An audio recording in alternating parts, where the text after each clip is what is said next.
Ça s'est passé il y a longtemps. Peu de temps après le début du monde et peu de temps avant notre ère.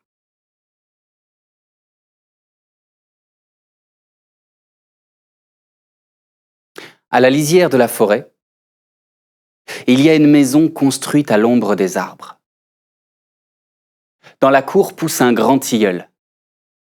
Dans la niche dort un chien noir. Dans cette maison vit une famille. Le père, il est peintre. Et ce matin-là, comme tous les matins, il sort de son lit, les cheveux ébouriffés, va à la fenêtre de sa chambre, plein est, l'ouvre et regarde le soleil se lever.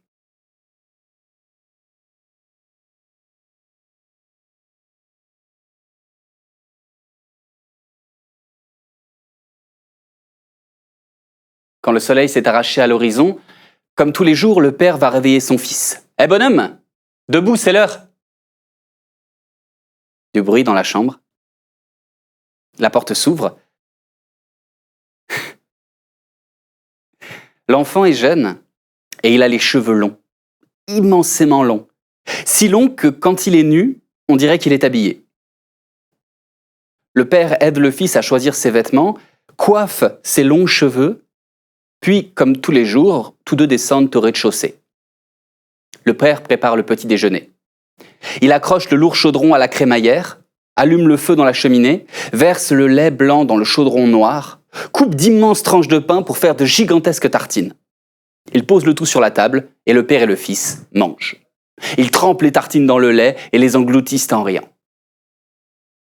Quand ils ont fini, faut faire le ménage et préparer le repas de midi. Mais là, le père se transforme en magicien, en demi-dieu. D'un coup, c'est comme s'il avait 8 bras et 4 jambes. Il balaie, lave, coupe, épluche, cuit et en quelques minutes à peine, la pièce est immaculée.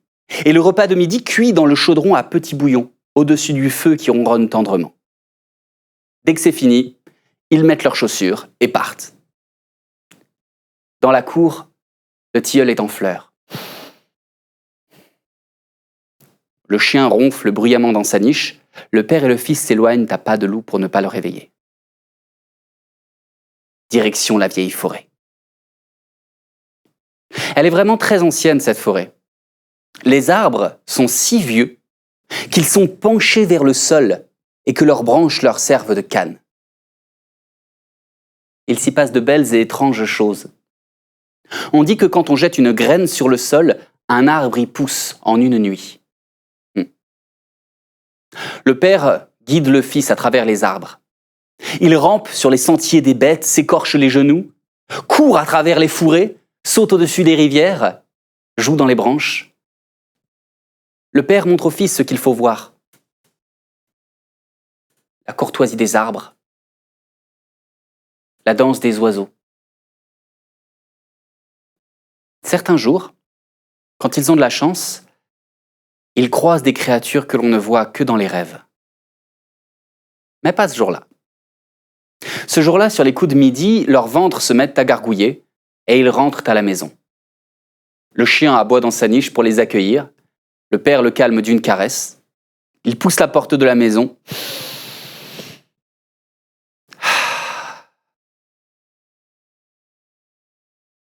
Dans le chaudron, le repas est prêt. Il pose le chaudron sur la table, assiette, verre, couvert, gamelle. Ils mangent. Quand c'est fini, ils font la vaisselle et aussitôt, direction l'atelier. Comme d'habitude, le fils s'assoit sur un tabouret dans un coin. Il regarde son père. Enfiler sa blouse tachée de 1000 couleurs, choisir ses pinceaux, ses pigments, les broyer avec patience, poser une toile blanche sur le chevalet et attendre. Le pinceau à la main, tous les muscles de son corps tendus comme un héron penché au-dessus de l'eau, que l'image survienne. Parfois, l'image ne vient pas. Ces jours-là, le père repose ses pinceaux et il part faire la sieste. Mais ce jour-là, l'image vient. Et là, le père se transforme en magicien, en demi-dieu. D'un coup, c'est comme s'il avait 8 bras et 4 jambes. Il trace, esquisse, emplit, sublime. Il peint furieusement pendant des heures. Une image apparaît sur la toile, celle d'un grand oiseau aux plumes couleur de soleil couchant qui survole la forêt. Le soir, quand le soleil touche l'horizon, un bruit à l'extérieur. Le chien aboie dans sa niche, le claquement des sabots d'un cheval sur le chemin de terre. Le père retire sa blouse, jette ses pinceaux, le fils saute de son tabouret, tous deux quittent le grenier, sortent dans la cour. C'est elle, la mère qui revient. La mère, elle n'est pas souvent à la maison. Elle est négociante. C'est une femme d'affaires, quoi. Elle vend, elle achète, elle vend. En fait, quand son cheval se met à piaffer dans la grange, ce qui arrive assez souvent quand même, elle fait son sac et aussitôt, elle monte sur son cheval et elle part. Elle remonte le chemin de terre, traverse le village et emprunte la route qui mène vers le monde. Elle rencontre des gens qui achètent et qui vendent, fait affaire, continue son chemin, rencontre des gens qui vendent et qui achètent et ainsi de suite, jusqu'à faire le tour de la terre et rentrer à la maison, comme aujourd'hui. Comme à chaque fois, elle va d'abord à la grange. Elle attache son cheval, lui retire sa selle, le bouchonne avec tendresse, puis elle prend son sac et elle sort. Elle prend son fils dans ses bras, attrape son mari, l'embrasse, et tous trois rentrent à la maison. Et tout va bien dans cette famille. Les jours s'écoulent, paisibles, depuis des années.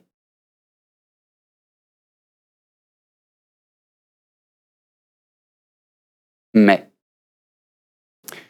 puisqu'il faut bien que les histoires commencent, le père tombe gravement malade. Un mal inconnu corrompt son sang, condamne ses jours et abrège sa vie. Il meurt en quelques semaines. La mère et le fils pleurent toutes les larmes de leur corps. Et quand ils n'ont plus rien à pleurer, des villageois s'en viennent. Ils remontent le chemin de terre avec sur leurs épaules un cercueil vide. Ils le posent dans le salon. Et à l'intérieur, on met le corps du père. Ses cheveux toujours ébouriffés. Il porte sa blouse tachée de 1000 couleurs. Autour de lui, on met ses pinceaux et disposés en couronne autour de sa tête, ses pigments en couleurs éclatantes. Entre ses mains, sa dernière toile, celle qu'il n'a pas pu terminer, le grand oiseau aux plumes couleur de soleil couchant. Entouré de ses trésors, on dirait un roi des temps jadis. On ferme le cercueil, on le cloue, on le monte sur les épaules et on sort, direction la vieille forêt. On trouve une clairière, on y creuse une tombe, on y dépose le corps du père, on le recouvre de terre, on prend une pierre que l'on pose à la tête de la tombe, on fait un cercle et on chante.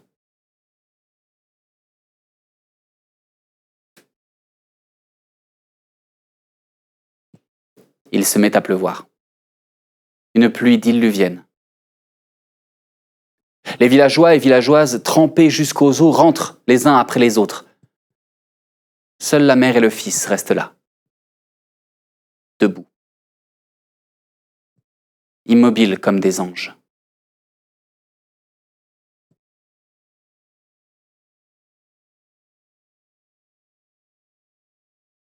Quand la pluie cesse, ils rentrent chez eux. Ils titubent, se tiennent serrés l'un contre l'autre pour ne pas chavirer. Ils arrivent à la maison, le chien pleure dans sa niche. Mais ils n'ont pas la force de le consoler. Ils poussent la porte de la maison, allument le feu dans la cheminée et mettent leur cœur à sécher.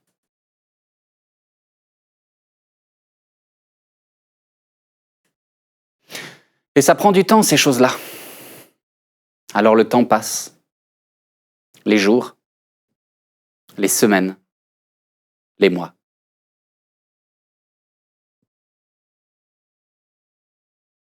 Un matin, le cœur de la mère est enfin sec. Et ce jour-là, elle s'aperçoit que son cheval piaffe dans la grange. Alors aussitôt, elle fait son sac, sort de la maison, mais elle s'arrête. Il y a un problème. Et son fils, il est beaucoup trop jeune. Elle ne peut pas le laisser tout seul ici, et elle ne peut pas non plus l'emmener avec elle, c'est beaucoup trop dangereux. Alors elle rentre. Mais elle réfléchit, elle essaie de trouver une solution, et elle trouve. La mère décide de se remarier. Elle fait passer le mot au village, le temps passe, et quelques semaines plus tard, alors que la mère et le fils sont attablés au repas de midi, on toque à la porte. La mère va ouvrir, et là, un type, immense, énorme, une tête toute ronde posée sur de larges épaules, des mains comme des battoirs, une bouche qui lui va d'une oreille à l'autre remplie de dents innombrables. On dirait un ogre. À côté de lui, un jeune garçon, bon, son fils, clairement, hein, le même en plus petit. « Bonjour madame, excusez-moi de vous déranger, on n'est pas d'ici avec mon fils, j'ai entendu parler de vous au village. Oui, voilà, écoutez, voilà, il se trouve que je suis veuf. C'est pas mon prénom, hein.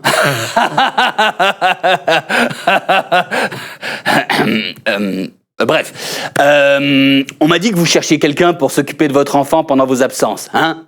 Et ça tombe bien, parce qu'il se trouve que je cherche un endroit pour élever le mien. Alors, on a des choses à se dire, non?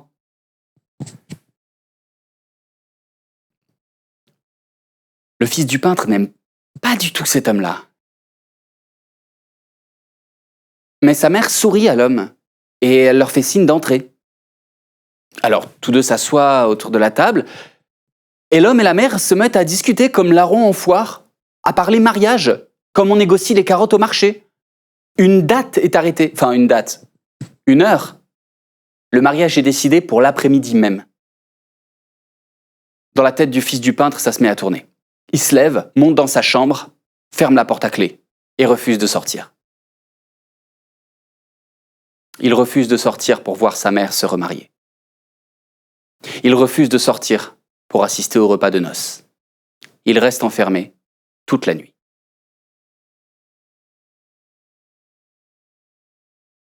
Au petit matin, il est réveillé par le claquement des sabots d'un cheval sur le chemin de terre. Il se lève. Qu'est-ce qui se passe? L'homme et son fils repartent, sa mère a changé d'avis. Il sort de sa chambre, descend. Bah non, ils sont là. Et là, il comprend. Sa mère est partie. Sans un mot. Sans un regard. Sans une étreinte. Eh bonhomme, allez viens, approche. Plus près. Allez viens, je veux pas te manger, hein. On va passer un peu de temps tous les trois, faut faire connaissance, hein. Dis-moi bonhomme, t'es un garçon? Ouais. Mais si t'es un garçon, pourquoi t'as les cheveux longs comme ça? On dirait une fille, hein. Pas vrai ma couille, hein. Ouaf, ouaf. Bonhomme, si t'es une fille, prépare-nous le petit déjeuner, on a faim. Le fils du peintre prépare le petit déjeuner. Il accroche le lourd chaudron à la crémaillère, allume le feu dans la cheminée, verse le lait blanc dans le chaudron noir, coupe d'immenses tranches de pain, fait de gigantesques tartines, dépose le tout sur la table. Et l'homme et son fils mangent. Enfin, ils mangent. Ils dévorent. Ils se jettent sur le petit déjeuner, se disputent les tartines, flaf, la confiture gicle jusque sur les murs. En quelques minutes à peine, le lait est renversé sur la table, sur le plancher, il y en a partout. Quand ils ont fini, l'homme se lève. Bonhomme, on part chercher du travail avec mon fils. Toi, tu restes là, hein. Mais pas question de tirer au flanc, hein. Tu fais le ménage et la cuisine, ok? Allez, à tout à l'heure.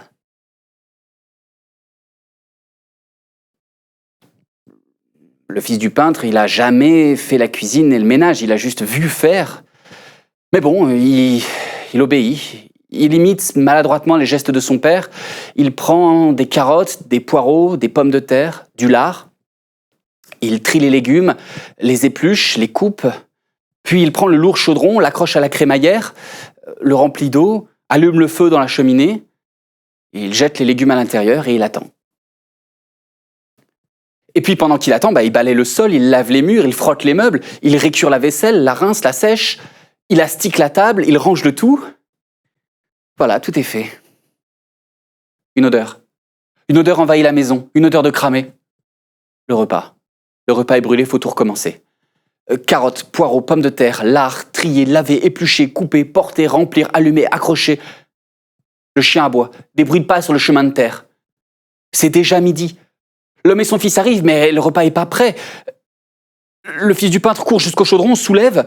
Non, c'est pas cuit. La porte s'ouvre. L'homme et son fils entrent, s'assoient. Alors, il est où le repas? Le fils du peintre s'excuse, dit que c'est presque prêt. On a faim, nous. Boum, boum, boum. On a faim. Boum, boum, boum, boum. On a faim. Boum, boum, boum, boum. On a faim. Boum, boum, boum, boum. On a faim. Boum, boum. Le fils du peintre court jusqu'au chaudron, trébuche, tombe dans les cendres, se relève, soulève le couvercle, c'est prêt. Il pose la marmite sur la table, assiette, verre et couvert, gamelle. Bonhomme, approche. Plus près. Plus près, je te dis. Écoute-moi bien. Avec moi, le repas, il doit être prêt à l'heure. Sinon, on sait pas ce qui pourrait se passer, hein? Je pourrais te manger. C'est une blague. Rigole. Rigole. C'est bien. L'homme et son fils mangent. Comme pour le petit déjeuner, ils en mettent de partout. En quelques minutes à peine, la pièce est maculée. Et quand ils ont fini, ils se lèvent. Bonhomme, on y retourne. Tu sais ce que t'as à faire, toi, hein? Au fait, pendant que tu feras le ménage, t'en profiteras pour te laver aussi. T'es couvert de cendres, c'est dégueu, ça me donne envie de gerber. Dis donc, bonhomme, comment tu t'appelles? Attends, dis rien. Dis rien. Je vais trouver. Cendrier, hein? Non, Cendry, Sandra, Sandro, Cendre... Oh, je sais. Cendron. Tu t'appelleras comme ça maintenant. Cendron. Allez, à ce soir.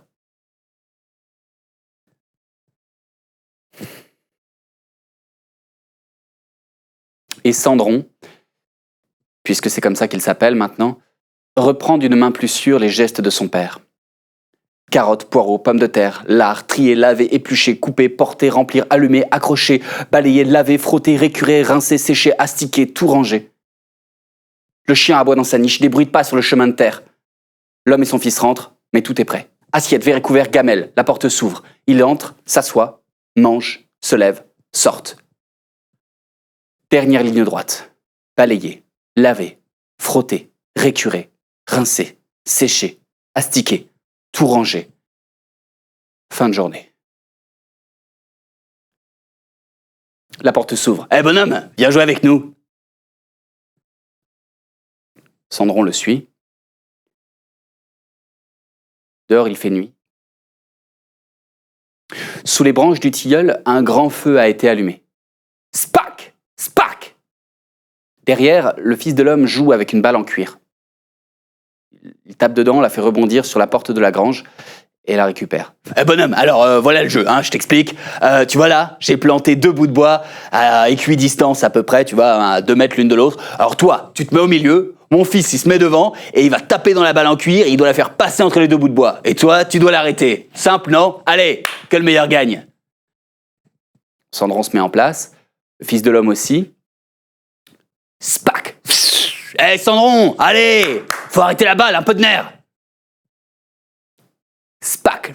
Alors! Oh, Cendron, allez! Arrête la balle, allez! Sur la balle, sur la balle! T'es aussi tonique qu'un crachat de limace asthmatique, ma parole! Allez! Oh, oh, oh! Spac, pam!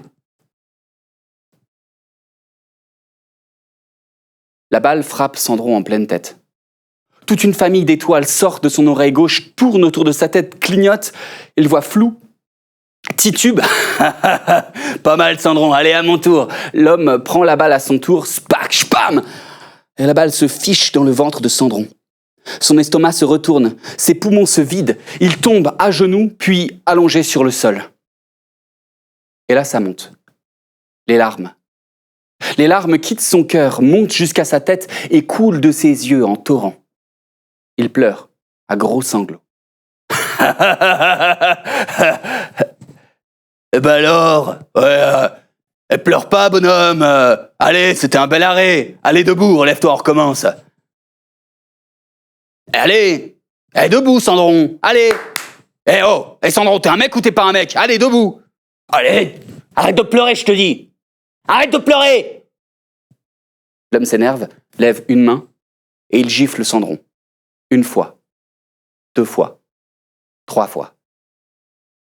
Dans la tête de Cendron, c'est comme un coup de tonnerre, et les larmes, terrorisées, battent en retraite. Fuit, se réfugie en son cœur, enferme la clé à double tour, et la jette. Ben voilà, c'était pas compliqué. Allez, tout le monde au lit.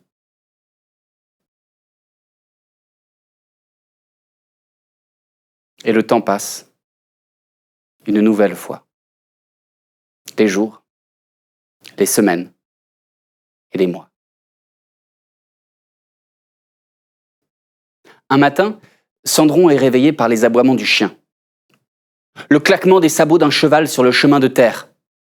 Une intuition jette Cendron hors du lit. Il sort de sa chambre, dévale les escaliers, sort dans la cour. C'est elle. C'est sa mère. Comme à chaque fois, elle va à la grange. Elle attache son cheval, lui retire sa selle, le bouchonne avec tendresse. Dans la poitrine de Cendron, son cœur bat la chamade. Enfin, il va pouvoir tout dire. Enfin, il va être libéré de ce cauchemar. Sa mère sort de la grange. Elle a les poches pleines de pièces d'or qui font teinter chacun de ses pas comme une armée de grelots. Cendron se jette sur elle, la prend dans ses bras, relève la tête pour tout lui dire, mais elle est plus rapide. Et, écoute mon chéri, je suis désolé, je repartirai demain matin. Le cœur de Cendron se glace à ces mots. Dans sa bouche, les mots meurent, comme des papillons frappés par le vent froid de l'hiver. Il recule de quelques pas. Sa mère continue à lui parler, des mots d'excuses sortent de sa bouche, mais Cendron n'entend plus rien. Elle lui a rapporté un cadeau. Une branche de noisetier gravée, un vol d'oiseaux exotiques. Cendron le prend machinalement. Sur le palier, l'homme et son fils. Il ne peut plus rien dire. Sa mère le dépasse, les rejoint, et tous trois rentrent dans la maison. Cendron sait qu'il devrait les rejoindre, rentrer, faire le ménage, la cuisine. Mais il ne peut pas. Il ne peut plus. Il fait demi-tour et il part. Il ne sait pas où aller. Il suit ses pieds et ceci le mène sur le seul chemin qu'il connaisse, celui de la vieille forêt. C'est la fin de l'hiver. Les branches sont nues, les rivières gelées. Les bêtes hibernent dans leurs tanières. Cendron erre pendant des heures. Il parvient dans une clairière. Au centre de la clairière, un monticule de terre meuble une lourde pierre. Il s'approche, s'agenouille, et jette négligemment le cadeau de sa mère sur la tombe de son père. Il prend une poignée de terre.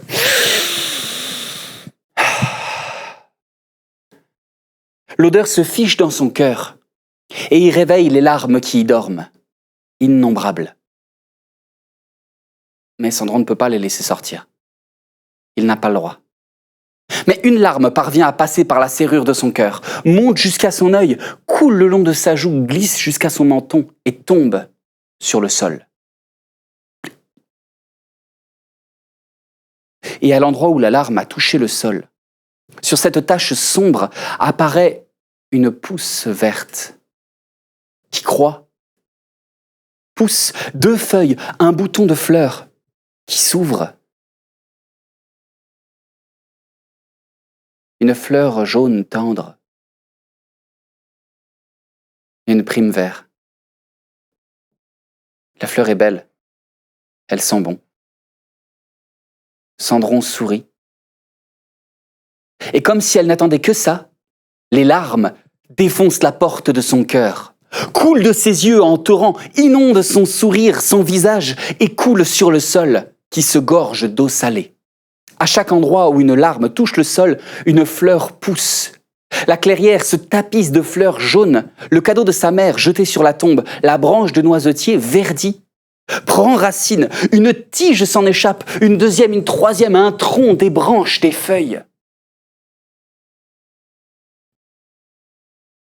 Et quand Cendron n'a plus de larmes, la clairière est tapissée de primes verts. Et sur la tombe de son père, un arbre a poussé, majestueux. Un noisetier.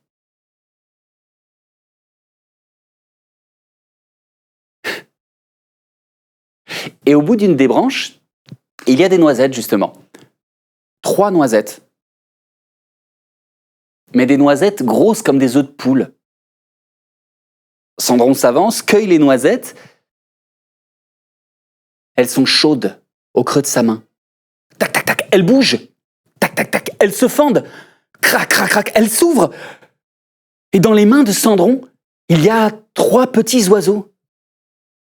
Pas des oisillons, hein, ils ont toutes leurs plumes, non, des oiseaux de petite taille. Le premier est bleu comme la mer.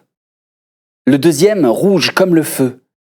Et le troisième, jaune comme le soleil. Les oiseaux s'envolent, tournent autour de la tête de Cendron, jouent dans ses cheveux. Cendron éclate de rire et les oiseaux chantent à l'unisson de ce rire. Invitent Cendron à jouer et Cendron accepte.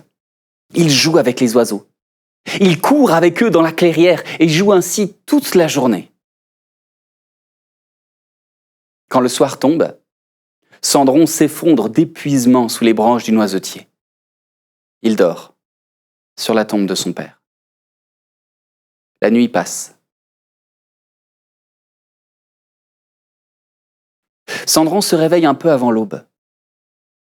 Il se lève, quitte la forêt. Les oiseaux posés sur ses épaules. Arrivé à l'orée du bois, il regarde le soleil se lever.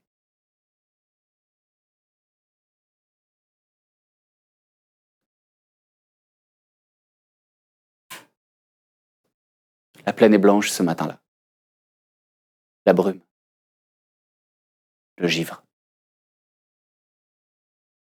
Le claquement des sabots d'un cheval sur le chemin de terre. C'est sa mère qui s'en va. Cendron ne veut pas la voir partir. Il attend. Quand le bruit a disparu au loin, il se lève et il rentre à la maison. Le travail l'attend. Les oiseaux l'accompagnent. Cendron arrive à la maison, le chien aboie dans sa niche pour l'accueillir. Le jeune homme le calme d'une caresse, pousse la porte de la maison, allume le feu dans la cheminée, prépare le petit déjeuner. L'homme et son fils descendent. Les oiseaux, apeurés, se cachent dans les cheveux de Cendron. Mais eux, ils ne voient rien. Ils s'assoient, mangent leur petit déjeuner, se lèvent et partent. À peine sont-ils sortis que les oiseaux sortent des cheveux de Cendron, tournent autour de lui, l'invitent à nouveau à jouer. Mais celui-ci leur montre la pièce maculée de nourriture, la cuisine qu'il doit faire. Il s'excuse, il leur dit que là, il doit travailler, sinon il sera puni, que peut-être ce soir, il aura le temps, mais que là, pour l'instant, c'est pas possible. Pendant qu'il leur parle, les 3 oiseaux se sont posés devant Cendron et l'ont écouté avec une grande attention, comme s'ils comprenaient tout ce qu'il disait. Et à peine a-t-il fini de parler qu'ils s'envolent et tournent en tous sens, à toute vitesse. Ils vont si vite que Cendron peine à distinguer leurs mouvements, mais il devine leur balai. Il le devine, car il le connaît par cœur. Carottes, poireaux, pommes de terre, lard, trier, laver, éplucher, couper, porter, remplir, allumer, accrocher, balayer, laver, frotter, récurer, rincer, astiquer, tout ranger. En quelques minutes à peine, la pièce est immaculée. Et le repas de midi, cuit dans le chaudron à petit bouillon, au-dessus du feu qui ronronne tendrement. Cendron est tombé sur une chaise, poum, bouche bée, chpling. Les oiseaux se posent devant lui, pim, pim, pim, l'air très fiers de ce qu'ils viennent de faire. Et ils invitent une nouvelle fois Cendron à jouer. Il leur doit bien ça, il accepte, Il leur demande à quoi est-ce qu'ils veulent jouer. Les oiseaux se jettent un regard perplexe. Manifestement, ils n'ont pas réfléchi à la question. Cendron propose cache-cache. Et aussitôt, les oiseaux disparaissent. Cendron compte. Et quand il a fini, il rouvre les yeux et il cherche. Il fouille le rez-de-chaussée, rien. Il monte, il fouille les 3 chambres du premier étage, rien. Où est-ce qu'ils sont passés? Et d'un coup, ça le traverse. L'atelier.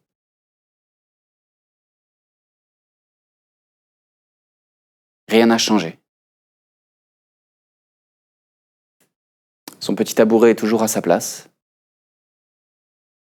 Juste une épaisse couche de poussière. Sur la table,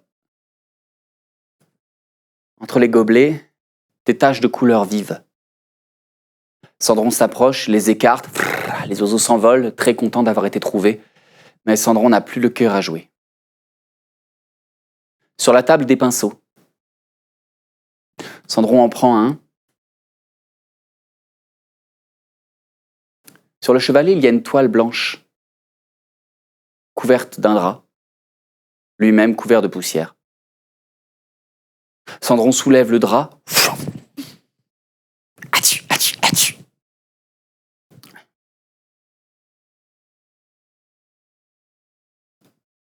Le petit oiseau jaune posé sur l'épaule de Cendron se met à se gratter furieusement. La poussière, sans doute. Alors, ça doit être une espèce un peu particulière parce qu'il n'arrive pas à atteindre sa nuque. Alors Cendron, avec son pinceau, vient l'aider. Il gratte comme ça, il gratte, gratte, gratte. L'oiseau pousse un petit cri de satisfaction, donc Cendron continue. Il gratte, gratte. Mais il s'arrête. Le pinceau est devenu jaune. Jaune or.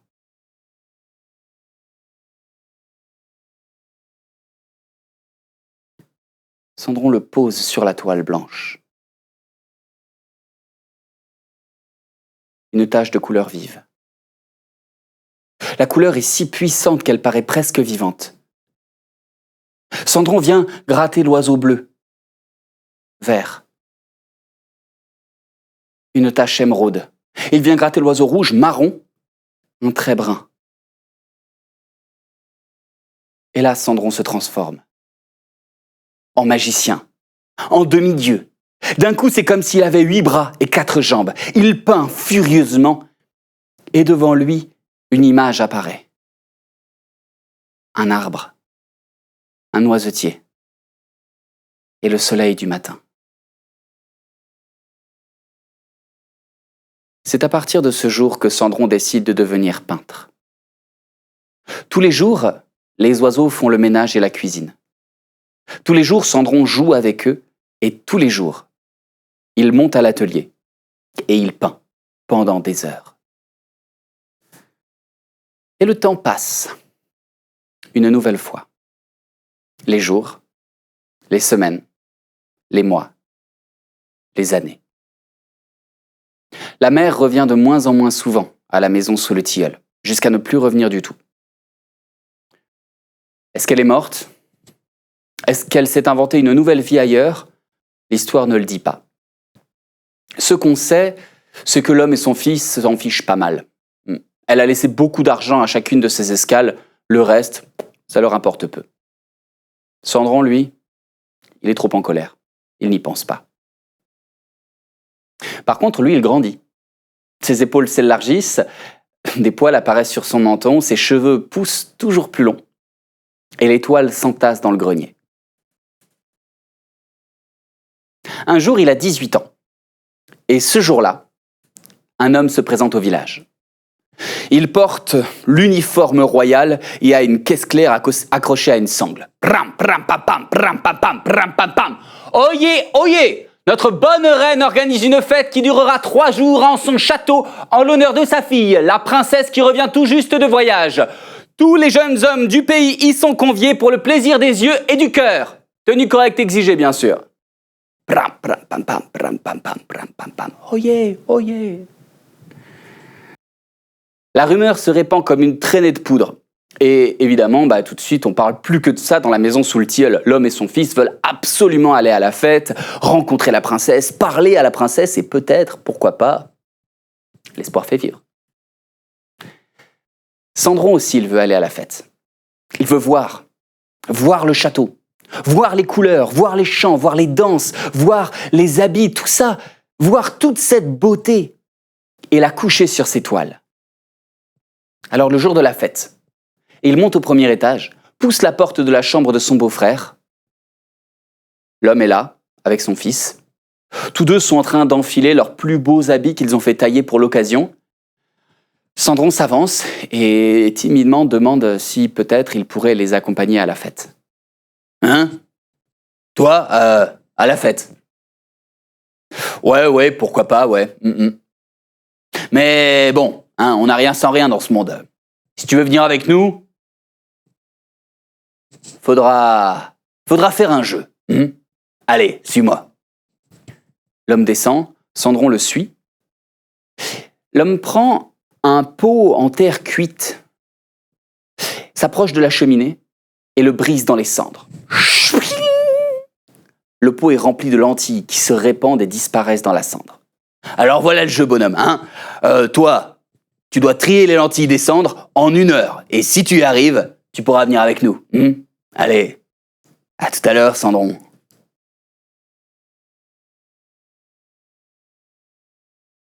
Sandron ne perd pas un instant. Il s'agenouille devant la cheminée et il commence à trier. Mais la tâche est ardue, les lentilles fuient ses doigts, se cachent au plus profond des cendres. Pling, il les trie, pling, les unes après les autres, pling, mais le temps passe, pling, de plus en plus vite, pling. L'heure est bientôt écoulée, alors Sandron accélère, mais... Il s'entaille un doigt sur un des éclats du pot en terre. Le sang coule, Sandron continue à trier, mais le sang fait s'amalgamer la cendre autour de ses doigts en une boue rougeâtre. Rapidement, il ne trouve plus une seule lentille. Il jette un regard plein d'espoir dans le pot vide qu'il était en train de remplir. Celui-ci n'est même pas à moitié plein. L'heure est presque écoulée. Il n'ira pas à la fête. Les yeux de Sandron se transforment en 2 lacs scintillants. Et à l'instant où ils vont déborder, les 3 oiseaux sortent de ses cheveux, tournent autour de sa tête, tournent dans la cheminée, soulèvent une bourrasque de vent qui soulève la cendre et la fait retomber en un nuage gris.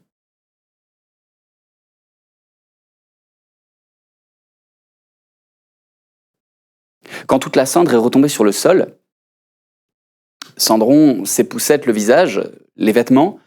Les 3 oiseaux se posent devant lui, pim, pim, pim, l'air très fiers de ce qu'ils viennent de faire. Et le regard de Sandron tombe sur le pot. Il est plein. Sandron le prend, remercie ses amis, file à l'étage, pousse la porte de la chambre de son beau-frère, s'approche de l'homme qui, quand il le voit venir, fronce les sourcils, puis écarquille les yeux.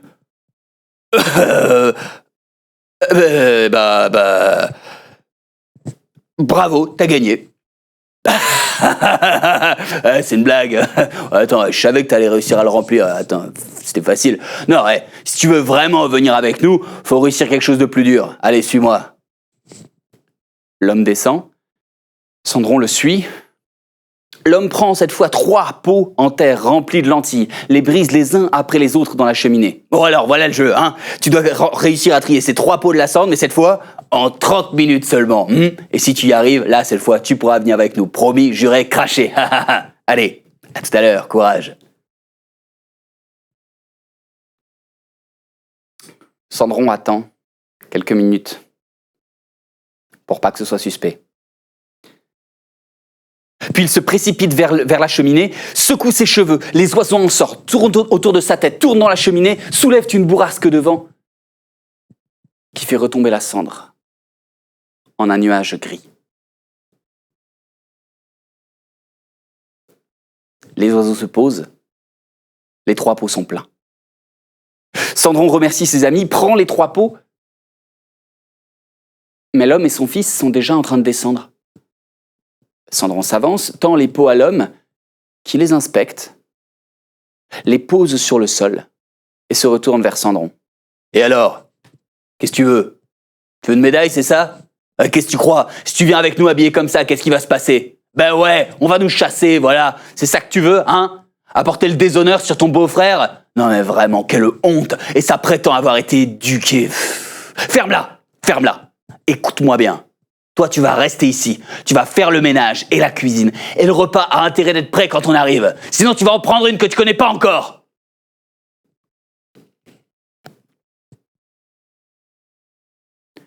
Ils partent. Sandron reste là. Eux verront le château, la fête, la danse, et lui restera là, comme d'habitude.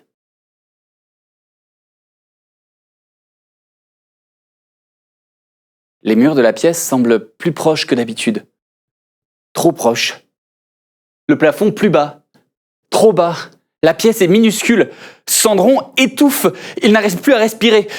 Il quitte la pièce, sort dans la cour. Il respire à nouveau. Sur le chemin de terre, l'homme et son fils. Ils rejoignent le village, disparaissent derrière les premières maisons. Sandron va à la grange, récupère l'échelle, monte dans les branches du tilleul. Il les voit à nouveau. L'homme et son fils arrivent sur la place. Là, tous les jeunes hommes du village sont rassemblés. Leur père, leur mère, les vêtissent de leurs habits de fête, attachent un ruban, mettent un dernier coup de peigne. Et puis, tout ce petit monde s'en va. On agite les mouchoirs, on écrase quelques larmes.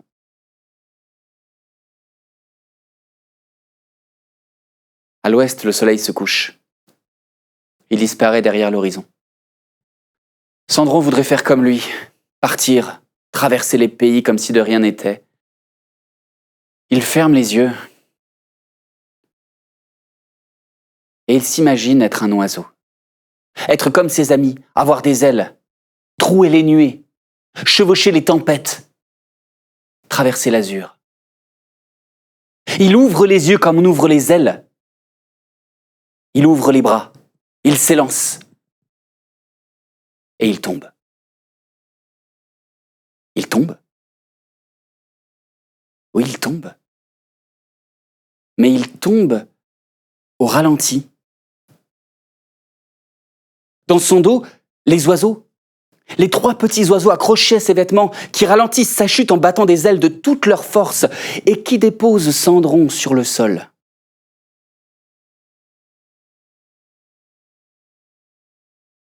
Comme dans un rêve, les pieds de celui-ci touchent le sol. Et Sandron, soulagé, remercie ses amis. Mais les oiseaux n'en ont pas fini avec lui. Accrochés à ses vêtements, ils tirent de toute leur force, continuent à battre des ailes. Sandron les rassure, leur dit que c'est fini, les remercie, qu'il ne le refera plus, ça y est, mais les oiseaux ne veulent rien entendre. Ils tirent, tant et si bien que schloff, il lui arrache ses vêtements et que Sandron se retrouve debout, nu, dans la cour. Les oiseaux continuent à voler à toute vitesse, tournent autour de Sandron, soulèvent une bourrasque de vent qui se transforme en tourbillon. Le vent va si vite que Sandron doit fermer les yeux pour ne plus entendre que des battements d'ailes et le sifflement du vent. Et ça dure. Ça dure.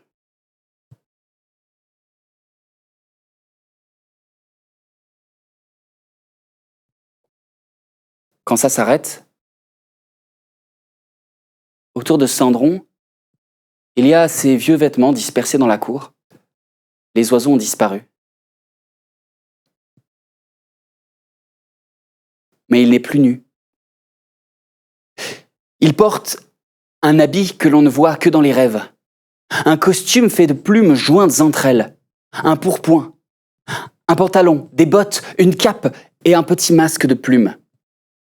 Une tenue d'un bleu si profond que la regarder, c'est plonger dans l'océan. Un bruit à l'ouest.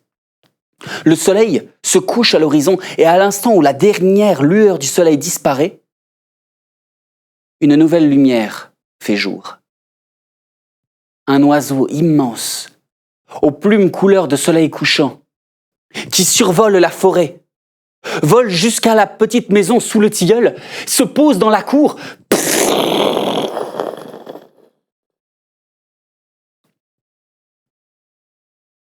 L'immense oiseau incline son cou, plonge son regard dans celui de Cendron. Puis il se retourne, se couche sur le sol, et du regard il invite Cendron à monter sur son dos. Le jeune homme décide de suivre son rêve. Il s'avance, monte sur le dos de l'oiseau. Celui-ci ouvre les ailes et il décolle. Le jeune homme a les mains fourrées entre les plumes de l'oiseau. La maison devient toute petite en dessous de lui, la forêt, le village. Et ça lui fait du bien à Cendron de voir toutes ces choses qui ont fait son enfance devenir minuscules comme ça, comme s'il pouvait les balayer d'un souffle. L'oiseau cesse de monter et part tout droit, à toute vitesse. Il va si vite, le vent gifle les joues de Cendron, mais il va si vite que le jeune homme a à peine le temps d'avoir froid.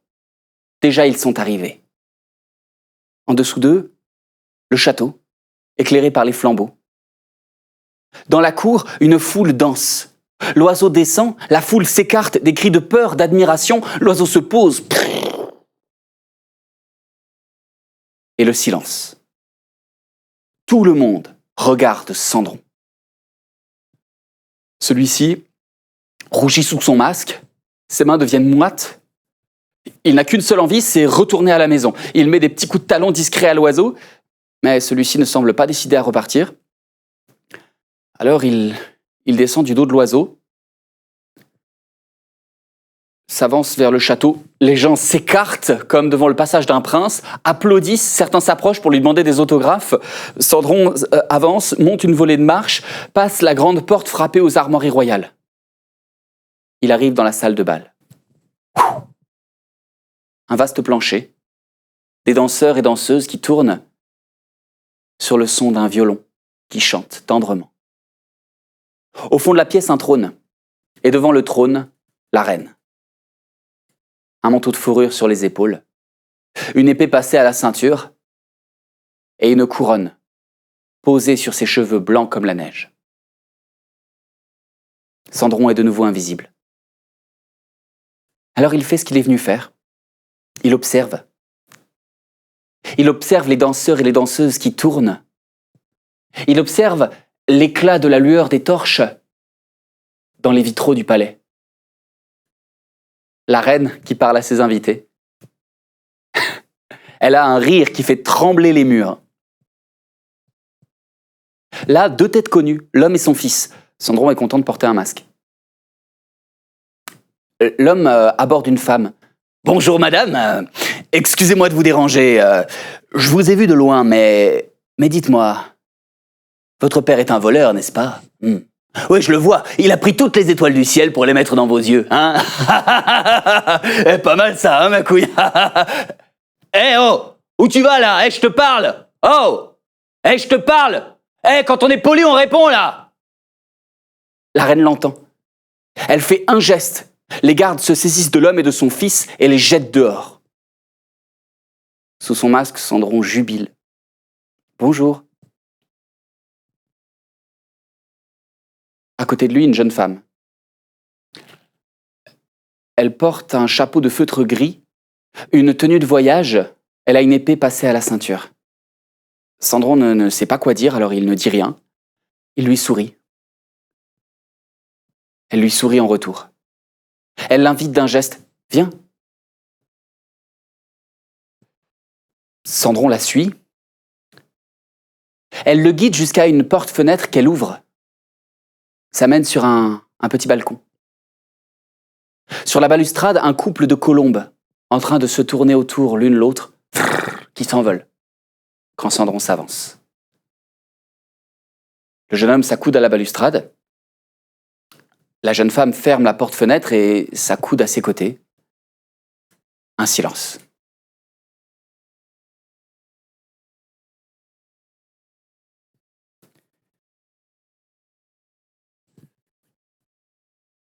C'est elle qui le brise. Et... Tu viens d'où ? Dans la tête de Cendron, c'est comme un coup de tonnerre. Il ne peut pas lui dire la vérité, hein, clairement. Mais il ne peut pas lui mentir non plus. Il ne sait pas quoi dire, alors il ne dit rien. Mais bon, elle est là, il va falloir qu'il dise quelque chose. Alors il réfléchit à toute vitesse et d'un coup, il a une idée. Il prend l'air le plus dégagé possible et il fait...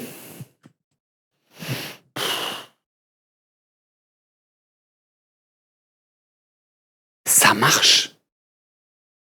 Elle sourit. Oui, t'as raison, c'est stupide comme question. Oui, bon.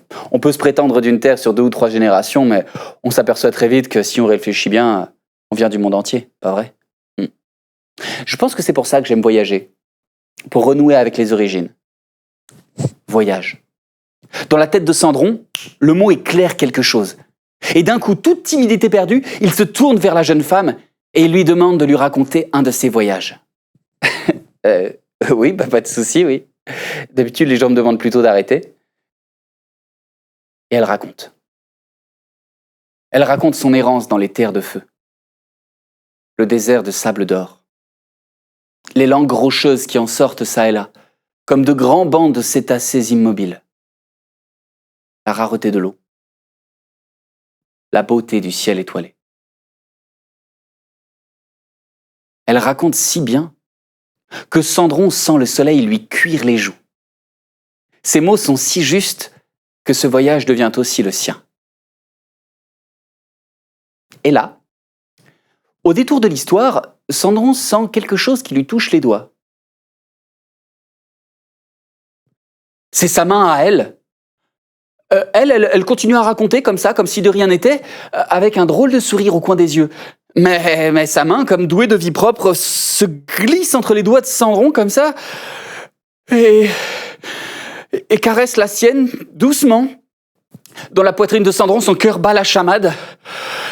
Et d'un coup, c'est trop. Il retire sa main, balbutie une excuse, quitte le balcon, passe la porte-fenêtre, traverse la grande salle, passe la porte frappée aux armoiries royales, descend la volée de marche, saute sur le dos de l'oiseau qui s'envole, traverse le ciel et part. L'oiseau pose Cendron dans la cour de la maison sous le tilleul. Celui-ci descend de son dos, retire ses habits somptueux qui se dispersent en un nuage de plumes, remet ses vieux habits, file jusqu'à sa chambre, saute dans son lit, ch'pouf!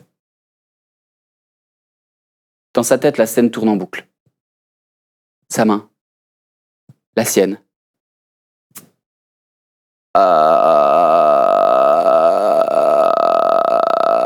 Le chien aboie dans sa niche. Des bruits de pas sur le chemin de terre. L'homme et son fils rentrent. Le repas est pas prêt. Cendron se lève, court jusqu'au rez-de-chaussée. Les oiseaux sont là. Tout est prêt. Assiette, verre et couvert, gamelle. La porte s'ouvre. L'homme et son fils entrent, s'assoient, mangent. Cendron s'approche et demande, l'air de rien, comment ça s'est passé. La fête? Ouais, oh, c'était pas mal. Bon, je l'aurais vu plus grand, ce château, tu vois. Bon, par contre, mon charme a encore fait des ravages. Hein. Ah oui, non, si j'étais pas marié avec ta mère, on serait rentré à 3 ce soir. Voire plus, hein? Pas vrai? Ouf. Bon, bref, la fête continue demain. C'est l'heure d'aller mettre la viande dans le torchon. Allez, ma couille, on y va. L'homme et son fils montent se coucher. Cendron fait la vaisselle, le ménage, et puis il se couche lui aussi. Et la nuit passe. Le lendemain matin, l'homme et son fils retournent à la fête. Cendron, lui, il reste à la maison. Il peint, furieusement, toute la journée. Il peint son nouveau voyage, les terres de feu. Le désert de sable d'or, la roche cuite par le soleil, la beauté du ciel étoilé. Il hésite. Il tremble de retourner à cette fête et en même temps, il désespère de ne pas y être. Quand le soleil touche l'horizon, il va récupérer l'échelle dans la grange, monte dans les branches du tilleul. Il ferme les yeux. Et l'image qui lui vient, c'est celle de cette jeune femme, de son sourire. Et la peur de Cendron fond comme neige au soleil. Il ouvre les bras quand Moon ouvre les ailes et il saute.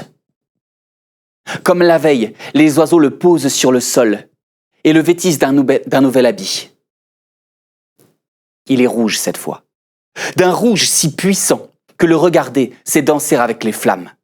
Le grand oiseau s'en vient de l'ouest, le prend sur son dos et part. Ils arrivent au château. La foule qui s'écarte, les cris de peur, d'admiration, puis le silence.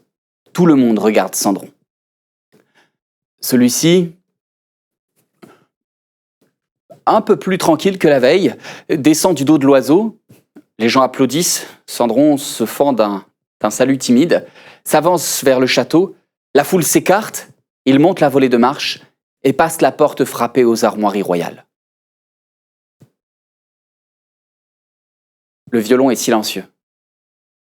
Les couples de danseurs et danseuses discutent. Cendron s'avance, il cherche la jeune femme au chapeau de feutre gris. Il ne la trouve pas. Son cœur se glace à l'idée de ne plus la revoir. Là, deux têtes connues. « Bonjour madame, bon, j'imagine que vous ne dansez pas avec les inconnus, hein ? Alors je me présente, je m'appelle Prince et mon petit nom c'est Charmant. Mon petit doigt me dit que vous avez bien besoin de moi ce soir, hein ?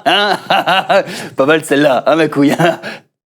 Tu vas où là ? Ouais, c'est ça, ouais. Casse-toi, t'as de grosses cuisses de toute façon, j'en trouverai une autre, c'est pas ça qui manque ici. La reine l'entend. Elle fait un geste. Les gardes se saisissent de l'homme et de son fils et les jettent dehors. Le violon se remet à jouer. Les danseurs et danseuses se saisissent et tout le monde recommence à tourner. Cendron ne connaît pas les codes, il ne sait pas danser, alors il est ballotté de droite, de gauche, partout au milieu de la salle. Une main saisit la sienne, l'attire. C'est elle. Un chapeau de feutre gris et une tenue de voyage. La jeune femme tire Cendron vers elle, son autre main se pose sur sa hanche et elle entraîne Cendron dans la danse. Il tourne, accroché par les yeux.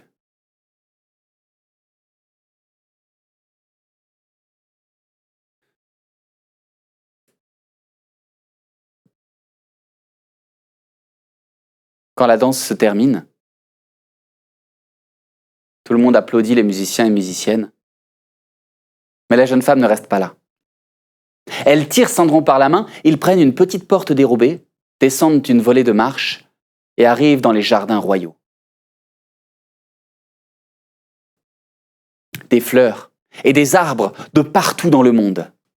Des roses pourpres, une fragrance d'un autre monde.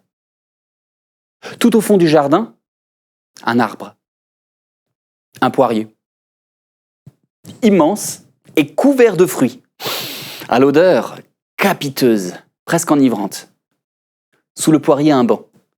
La jeune femme s'y assoit, Cendron s'assoit à côté d'elle, et à peine sent-il assis qu'elle se tourne vers lui. « J'ai fait quelque chose de mal hier ?» Cendron ne sait pas quoi dire. Et il secoue la tête, lui sourit. Elle sourit en retour. Très bien. Bon, j'imagine que tu ne vas pas me dire d'où tu viens ce soir non plus, sur ton grand oiseau aux plumes couleur de soleil couchant. Dans la tête de Cendron, c'est la panique une nouvelle fois. Il balbutie quelque chose, dit qu'il vient du pays, hein, il est d'ici, mais pas de loin, mais en même temps pas à côté non plus. Et puis, il lui demande de lui raconter un de ses voyages. Bon, pas dupe, la jeune femme obtempère. Elle raconte. Elle raconte son errance dans les terres de glace. Les chaînes montagneuses au sommet enneigé. La cité blanche, Ostium. La ville aux 100 mines et aux 1000 forges. Le chant du marteau sur l'enclume. L'eau qui rencontre le feu. Le souffle qui gèle au petit matin. Elle raconte si bien que Cendron sent le blizzard lui fouetter les joues. Ces mots sont si justes que ce voyage devient aussi le sien. Et là, au détour de l'histoire, Cendron sent quelque chose qui lui touche les doigts.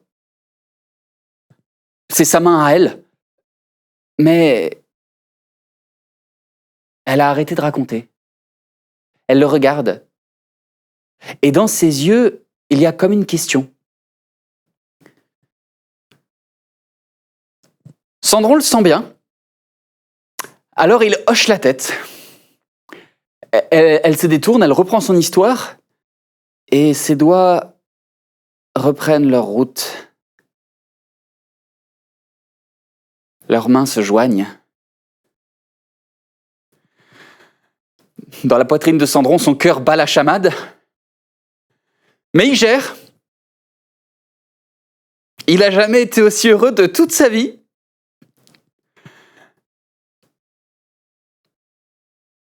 Et elle s'arrête de raconter. Elle se tourne vers lui. Elle se penche. L'odeur des fruits se fait omniprésente, enivrante. La tête de Sandron se met à tourner. Les souffles se mêlent. Les lèvres se touchent. Et le temps explose.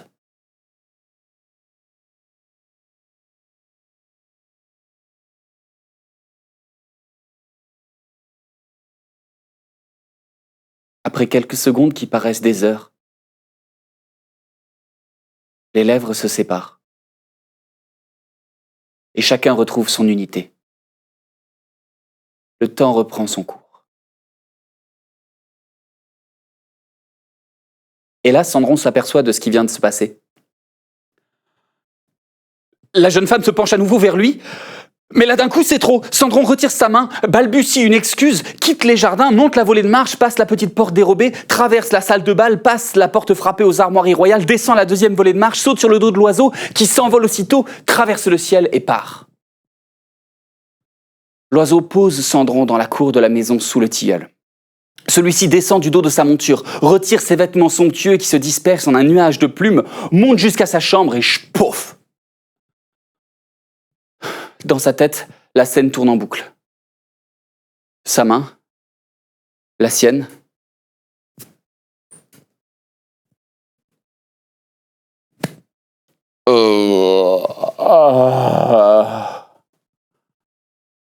Le chien aboie dans sa niche, des bruits de pas sur le chemin de terre. L'homme et son fils rentrent. Sandron se lève, dévale les escaliers. Le repas est prêt. Sandron le pose sur la table, assiette, verre et couvert, gamelle, la porte s'ouvre. L'homme et son fils s'assoient, mangent. Sandron s'approche et demande comment ça s'est passé. La fête ? Pas mal, mieux qu'hier, hein. Bon, je devrais pas te le dire, bonhomme, mais j'ai discuté avec la reine. Ouais, on a parlé géopolitique, tout ça. Voilà, hein. Je lui ai donné quelques conseils quand même, hein, des conseils que seul un homme, un vrai, peut donner. Elle en avait bien besoin, si tu veux mon avis.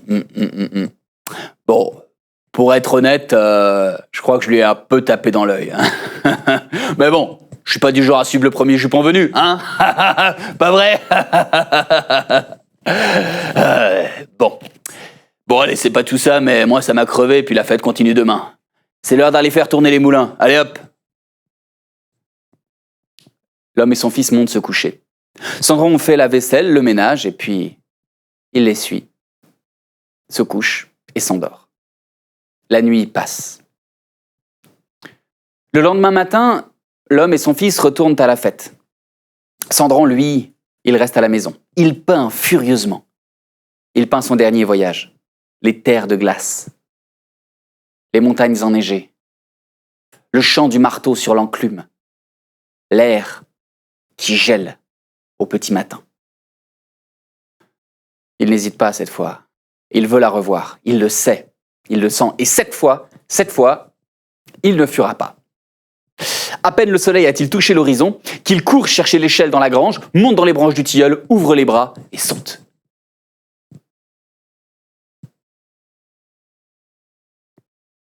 La bille est jaune cette fois. D'un jaune si éclatant que le regarder, c'est contempler le visage du soleil. Le grand oiseau s'en vient de l'ouest, prend Sandron sur son dos, traverse le ciel et arrive au château. La foule, les cris de peur et d'admiration. Sandron se tient bien droit sur son dos. Il descend, salue tout le monde, s'avance vers le château, la foule s'écarte. Sandron monte la volée de marche, passe la porte frappée aux armoiries royales. Et là, personne ne le regarde. Bon alors, pas que ça le dérange, hein, mais Tout le monde, en fait, regarde vers le fond de la salle. La reine est devant son trône. Elle fait un discours. Sandron s'avance. Il écoute. À côté de lui, 2 têtes connues. L'homme et son fils. « Bonjour, madame. Excusez-moi de vous déranger, mais c'est pour une urgence. Voilà, d'habitude, je suis très bon nageur, mais là, je ne comprends pas. Je me noie dans vos yeux, hein. Je crois que c'est besoin d'un bouche à bouche. Pas mal, celle-là, hein. Alors, on va faire un tour. Hé, tu vas où? Oh! C'est pas toi qui t'en vas, c'est moi qui te dis de partir, ok? La reine l'entend. En plein milieu de son discours, elle fait un geste.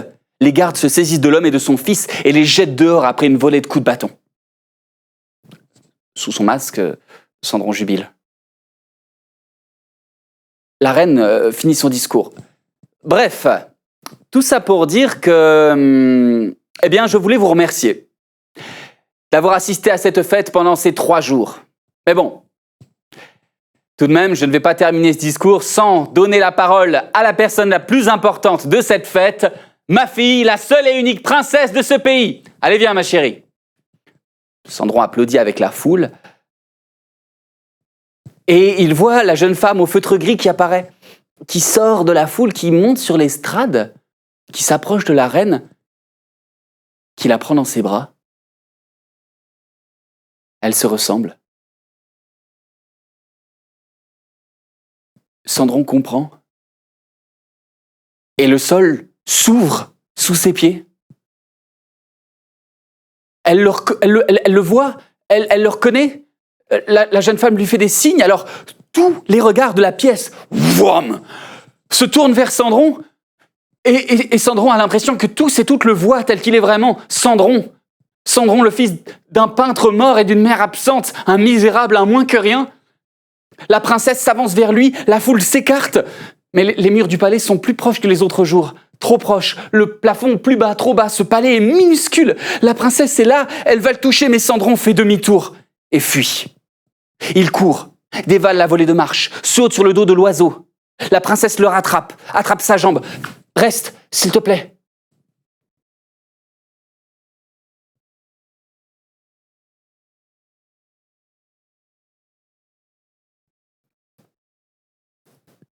Restée seule, la princesse serre contre son corps la botte de plumes d'or qu'elle a gardée.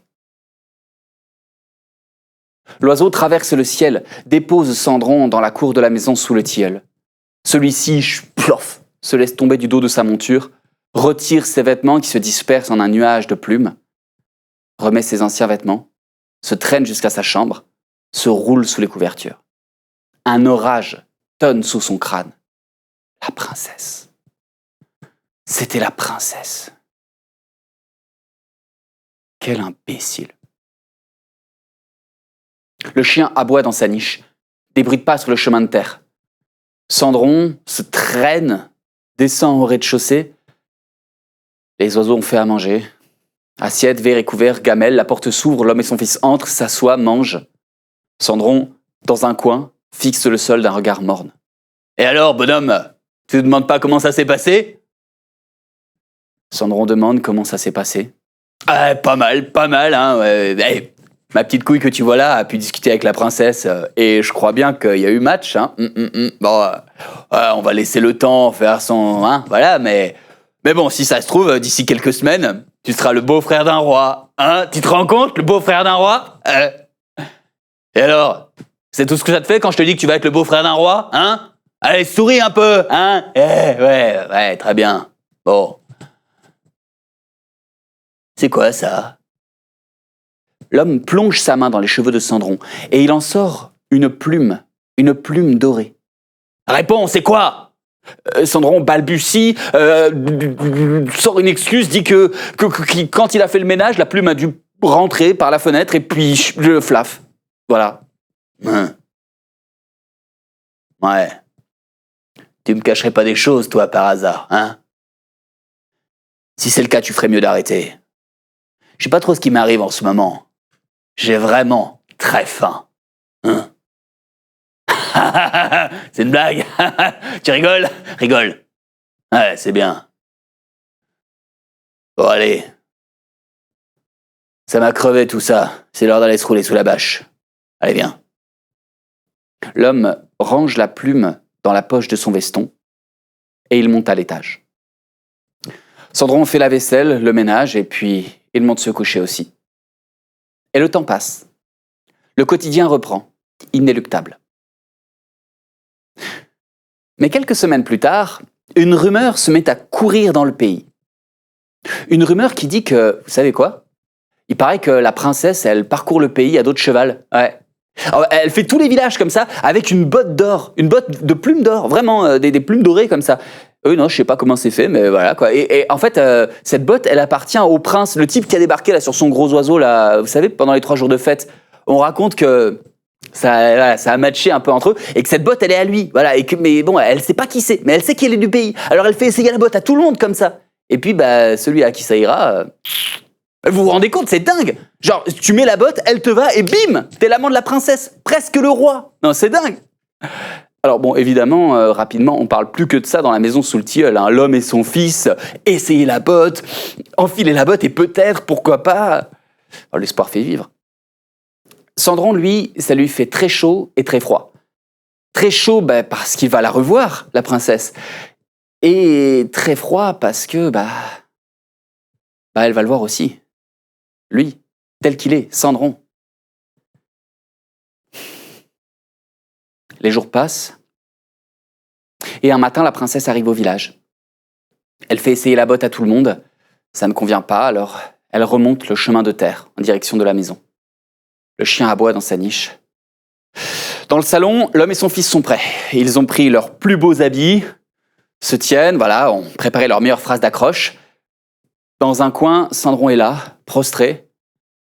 Dans son ventre, son estomac est comme une pierre. Mais il a pris sa décision. Il essaiera la botte. Et puis elle décidera.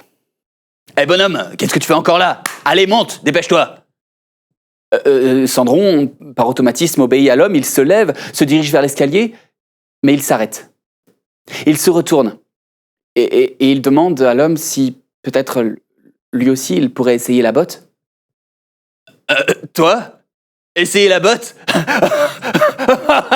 Oh non, non, sérieusement, hein? Non, allez Sandron, dégage. Sandron ne part pas.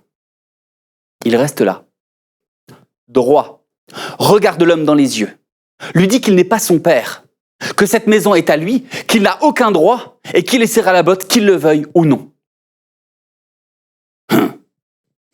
Ah ouais, tu veux te la jouer comme ça?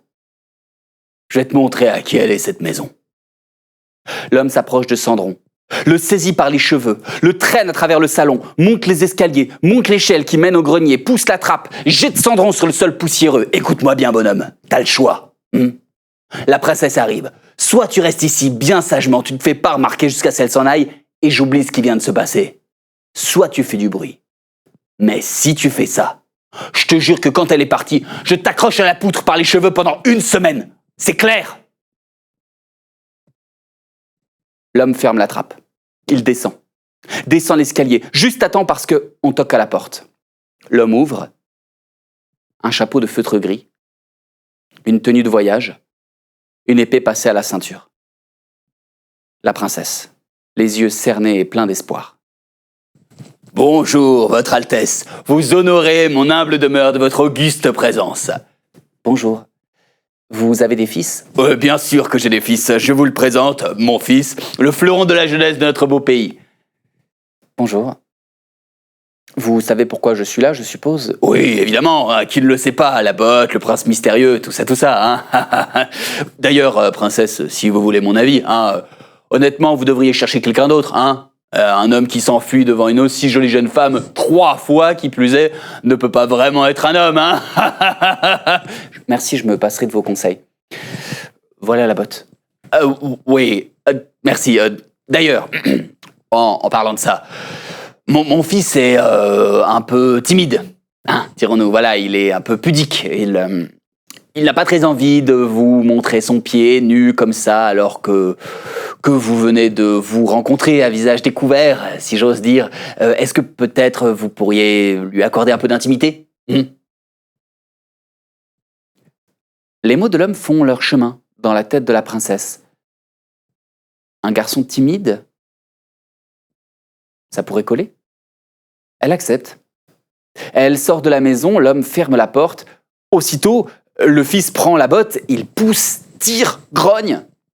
Évidemment, ça ne rentre pas. Le père vient l'aider, pousse, tire, grogne. Ça ne rentre pas. Alors l'homme se lève, va vers la cuisine, prend un long couteau qu'il aiguise, lentement.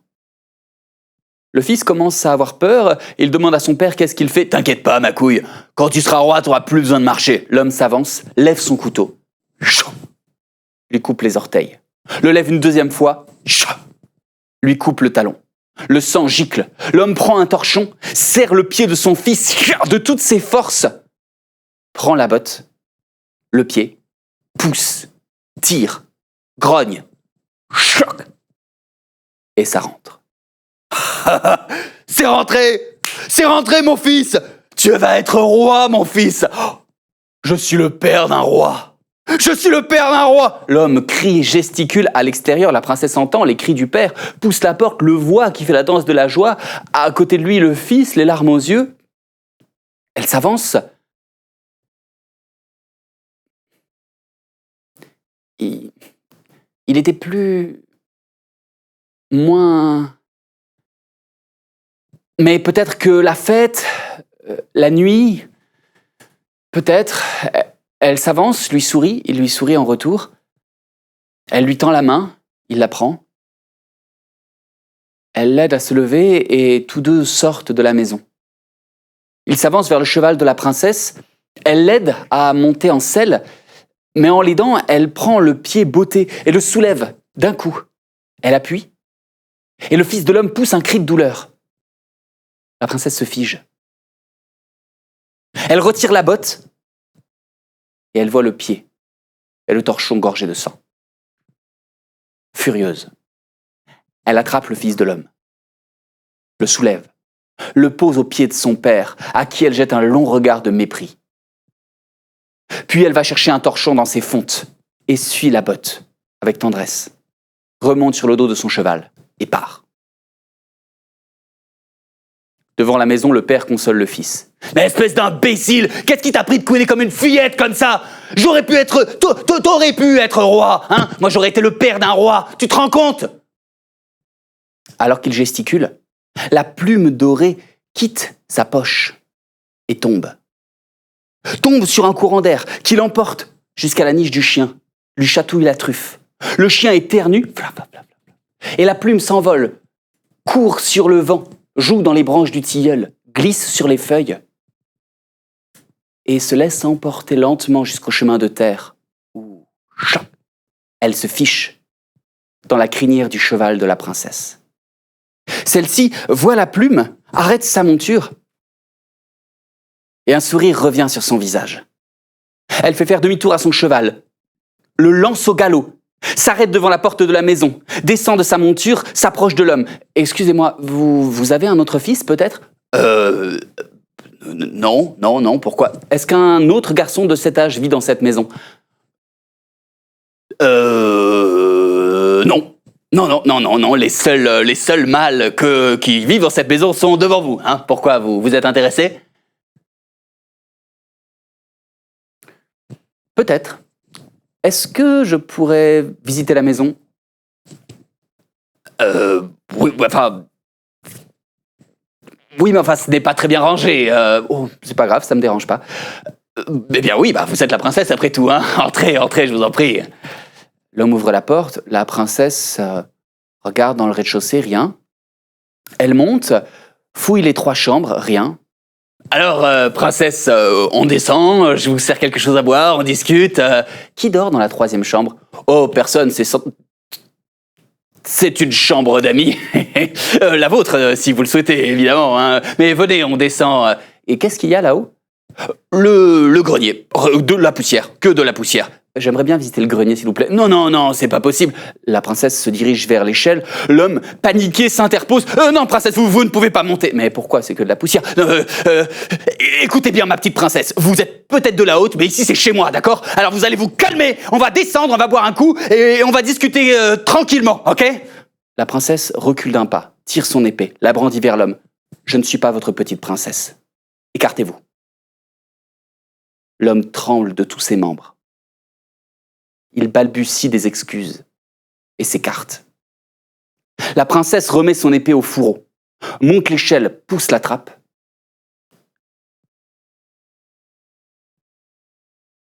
Elle est dans l'antre d'un peintre. Sur la table, des pinceaux éparpillés, des croquis épars, des couleurs répandues, des toiles partout, entassées, accrochées au mur. Sur certaines, la princesse reconnaît ses voyages, les terres de feu, les terres de glace. Elle est au bon endroit. Devant un chevalet, il y a un jeune homme, aux cheveux immensément longs, 3 oiseaux posés sur les épaules. Il peint furieusement. La princesse finit de monter l'échelle, referme la trappe, clac! Le jeune homme se retourne. La vache. Il est beau. Les larmes ont creusé des sillons sur ses joues. Ses yeux sont comme 2 lacs scintillants. Dans la nuit de ce grenier, il brille comme la lune. La princesse s'avance, s'incline, tend la botte d'or au jeune homme qui, sans un mot, glisse son pied à l'intérieur. Et le pied rentre parfaitement. La princesse se redresse. Leurs regards se croisent. Et leurs âmes s'embrassent.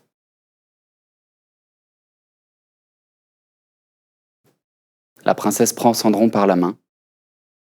Tous deux quittent le grenier, descendent l'échelle, l'escalier, arrivent dans la cour, montent sur le dos du cheval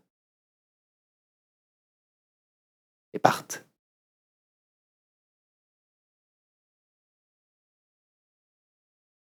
Certains et certaines racontent qu'ils sont rentrés au château et qu'ils se sont mariés. D'autres disent même qu'ils ont eu un enfant, une fille. Mais la vérité, c'est que personne n'en sait rien. Tout ce qu'on sait, c'est qu'ils se sont aimés.